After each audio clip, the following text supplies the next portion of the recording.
Hello, everyone. Welcome to another exciting time on Worldview today. My name is Emilion James, coming to you live from Uyo. Let's take a look at today's headlines. Putin hits Ukraine with largest barrage of war after Trump's call.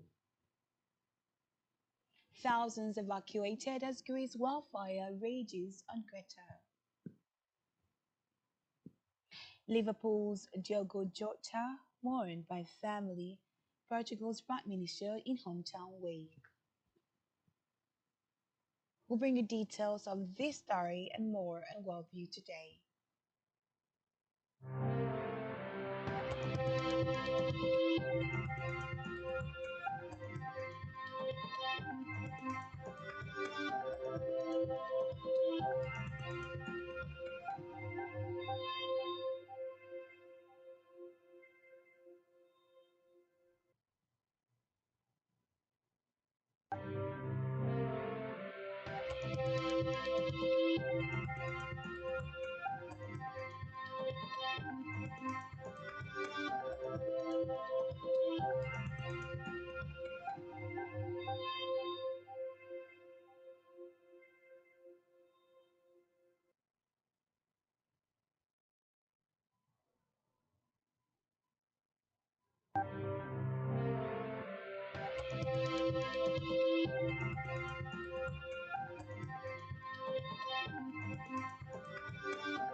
Many thanks for joining us on Worldview today. Our first story is from the Russia scene where President Donald Trump said he had made no progress with Vladimir Putin on ending the war in calls as Kremlin insisted Russia would pursue its war aims. Russia launched its largest ever drone and missile attack on Ukraine today, just hours after a telephone call between the US and Russian president ended without any breakthrough. Ukrainian President Vladimir Zelensky said the air alert had begun echoing out across the country as reports of the president's call emerged. Zelensky said on social media yet again that Russia is showing it has no intentions of ending the war and the terror. All of this is clear evidence that without truly a large scale pressure, Russia will not change its dumb, destructive behavior, he added. He further urged the United States in particular to ramp up pressure on Moscow.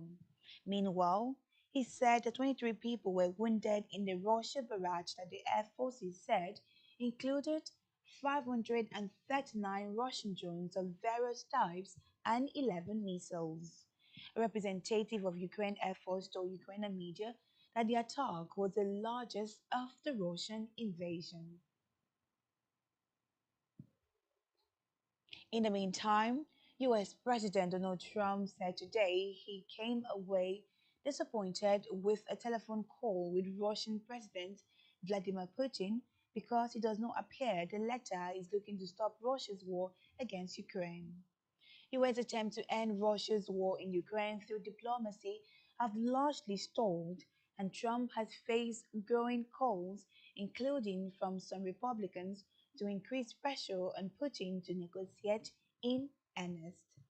After speaking to Putin on Thursday, Trump plans to speak to Ukraine President today, he said in a remark to reporters on his return to Washington from a trip to Lowell. The two leaders did not discuss a recent pause in some US weapons shipment to Kiev during the nearly hour-long conversation, a summary provided by Putin aide Yuri Usankov showed. Within hours of their concluding the call, an apparent Russian drone attack sparked a fire in an apartment building in the northern suburbs of Kiev, Ukrainian officials said, indicating little change in the trajectory of the conflict. Still in Russia, 11 jailed Russian dissidents have written to world leaders appealing for a mass release of Russian political prisoners and Ukrainian civilians led by Russia's some 10,000 people in total. They say, as part of any peace deal between Moscow and Kiev, they must be released. Reports say the dissidents said that alongside prisoners of war, thousands of Ukrainian civilian hostages were being held by Russia, mostly in Russia held areas of Ukraine.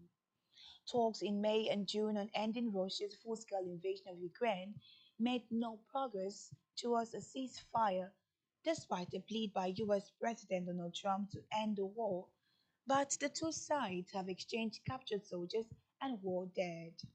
The letter said that they called on both sides of the negotiators between Russia and Ukraine to immediately conduct an exchange of prisoners of war and civilians according to the formula all for all, including Ukrainian civilian hostages. Meanwhile, among the signatories was Alexia Gorinov, age 63, who in 2022 became the first person to go to prison under laws passed shortly after the Ukraine invasion that made it a crime to spread false information about the armed forces.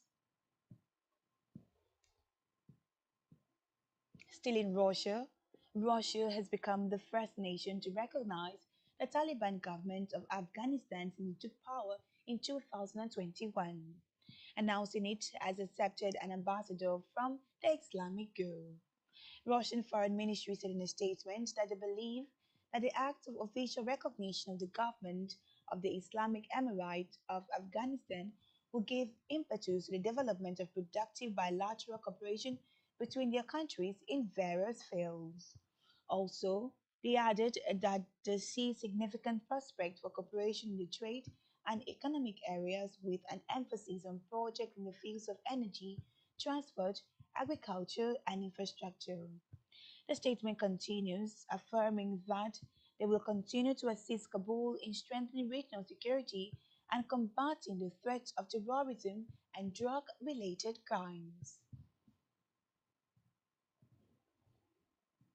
In a separate development, Greece officials have said that a wildfire fanned by Gulf Force winds on the southern Greek island of Greta has forced the evacuation of thousands of residents and tourists.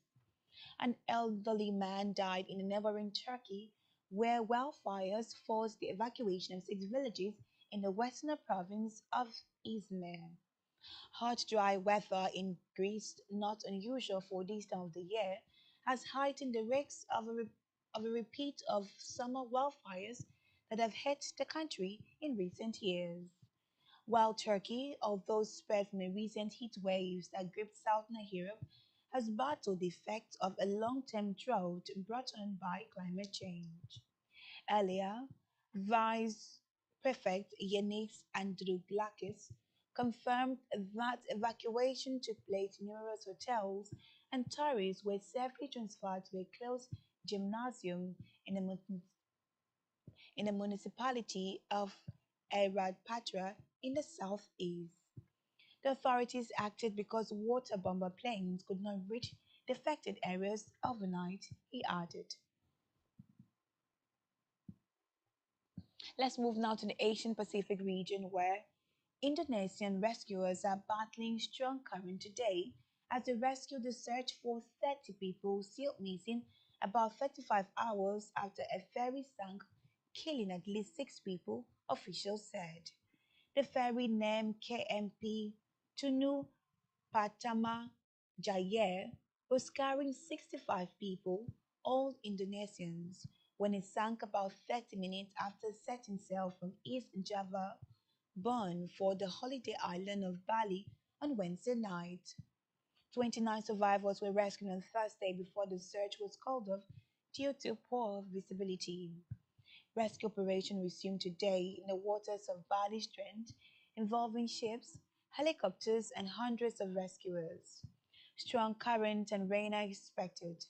Ferries are a common mode of transportation in Indonesia, a nation of over 17 islands, and lax safety standards allow vessels to be overcrowded with inadequate life-saving equipment.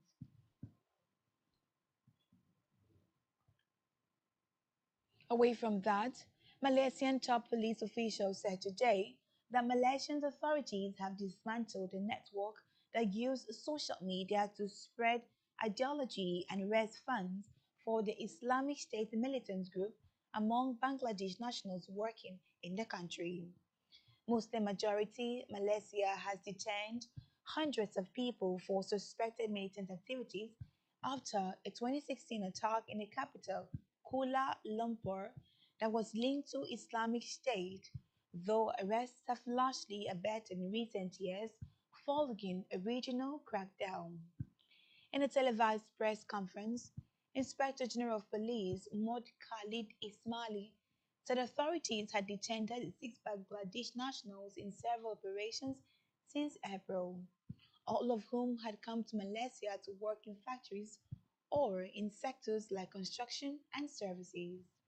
The network recruited members by targeting other Bangladesh workers and used social media and online messaging platforms to spread radical and extremist ideology, Mod Kahid said, citing police intelligence.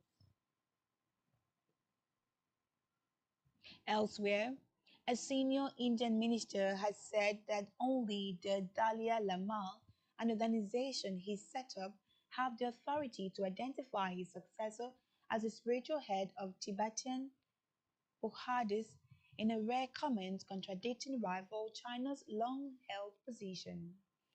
The Dalai Lama, who fled to India in 1959 after a failed uprising against Chinese rule, said on Wednesday that upon his death he would be reincarnated as the next spiritual leader and that only the Garden Fodran Trust would be able to identify his successor. He previously said the person would be born outside China. Meanwhile, Beijing says it has the right to approve the Dalai Lama's successor as a legacy from imperial times. Away from that, Indonesia chief economic minister told newsmen that Indonesia will offer to set up purchases of aircraft by state carrier Guadun Indonesia and waged by instant noodle giant in tariff talks with the United States. Erlangga Hartarto, who is also the Southeast Asian nation's lead negotiator, said the government has also offered near zero tariff on key American exports, including agriculture products, which it said paid tariff of between 0% and 5%. Meanwhile, Jakarta is facing a 32% tariff in US market. It previously said it would sign a $34 billion purge with US partners next week, which includes commitment to buy more US goods as well as investment by Indonesian companies in the United States.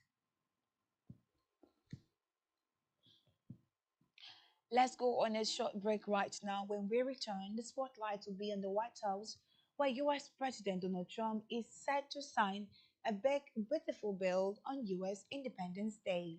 Stay tuned for details of this in just a moment.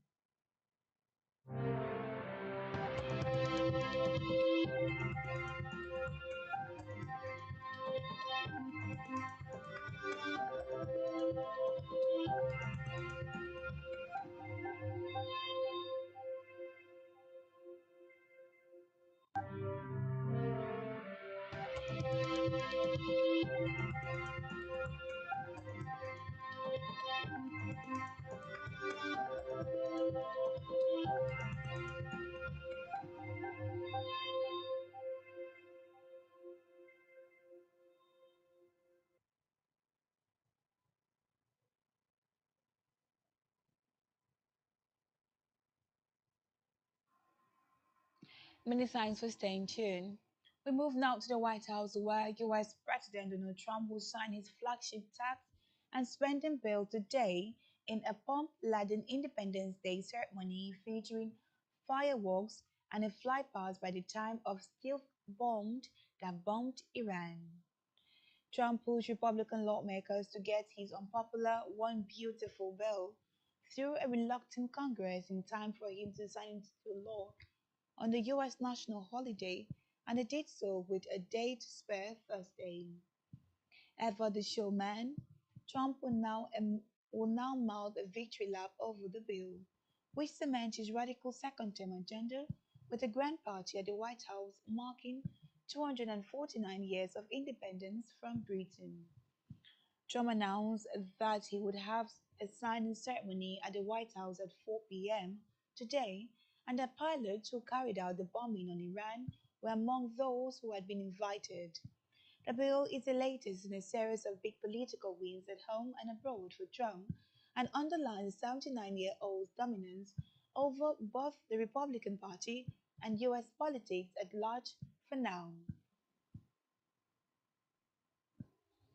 In the meantime, the US government data showed that the US economy added more jobs than expected in June, while the unemployment rate edged down, offering signs of continued labor market strength despite worries over President Donald Trump's tariffs. The Department of Labor said that job growth came in at 147,000 last month, rising from a 144,000 figure in May, which was also revised upward. The report also added that the unemployment rate ticked down from 4.2% to 4.1%, and wage gains decelerated to 0.2%. The world's biggest economy has fared relatively well since the COVID-19 pandemic, with a resilient job market allowing consumers to keep spending. But Trump's sweeping tariff on US trading markets, including steep rates on imports of steel, aluminum, and autos, have dragged on consumer sentiment and fueled business uncertainty. In Africa, Kenya police said two female tourists in Zambia were killed by an elephant while on a walking safari in a national park. Eastern Province Police Commissioner Robertson Mwabi said the victims, aged 68, Eastern Janet Tyler from the United Kingdom and 67-year-old Alison Jean Tyler from New Zealand, were attacked by a female elephant that was with a calf. Safari guides who were with the group attempted to stop the elephant from charging on the women by firing shot at it, police said. The elephant was hit and wounded by the gunshot. The guards were unable to prevent the elephant attacks, and both women died at the scene, police confirmed. Let's move now to the Middle East, where Israeli Defense Minister Israel Katz said the army must draw up a plan to prevent Iran from threatening Israel again after the act fought a 12-day war last month in comment released today. Katz said at a meeting with military leaders that the Israeli military current mission is to prepare an enforcement plan to ensure that Iran cannot threaten Israel again. He also added that the Army must prepare the intelligence and operational levels to ensure that the Air Force maintains air superiority over Tehran, the ability to enforce restrictions on Iran, and prevent it from rebuilding its capabilities. Meanwhile, Israel launched a bombing campaign against Iran on June 13, following a decade long shadow war, saying it aimed to prevent it from developing a nuclear weapon, an ambition Tehran has consistently denied and degrades its ballistic missile arsenal. In a sad development, Prime Minister Luis Montenegro joined members of Diogo Jota's family for a private wake today in a Liverpool footballer's hometown in northern Portugal, following his death alongside his brother Andre Silva in a car crash in Spain. Jota's longtime agent George Menz was also seen joining the family, including wife Ruth Cardoso, who had married the footballer just weeks earlier. Montenegro spent almost half an hour with the family before leaving without making a statement. A conveyor of henners carrying the bodies left for Gondoma near Porto on Thursday evening from the morgue of Pobla de Sanabria, near where the Lamborghini the brothers were traveling in had veered off the road and burst into flames after midnight on Thursday. Police said the suspected tire had burst. A public wake is expected to take place at chapel in Gondoma from 4 p.m. and a funeral on Saturday at a church nearby at 10 a.m. local time. The office of Gondoma's mayor said. Last in the news at this hour, hundreds of flights have been cancelled in France, with the strike by two French unions also affecting air traffic across Western Europe. Half of flights in Nice, French third largest airport, and a quarter of flights at Paris Orly and Paris Charles de Gaulle, one of Europe's busiest hubs, had have been cancelled. Disruption is expected to worsen today, the eve of the school holidays. Meanwhile, Rivette was planning to spend 6 days in the French capital, but a flight from southwestern city of Pau on Thursday morning was cancelled. The, D- the DGAC Civil Aviation Authorities had asked airlines to cancel some of the flights to ensure there were enough controllers on duty.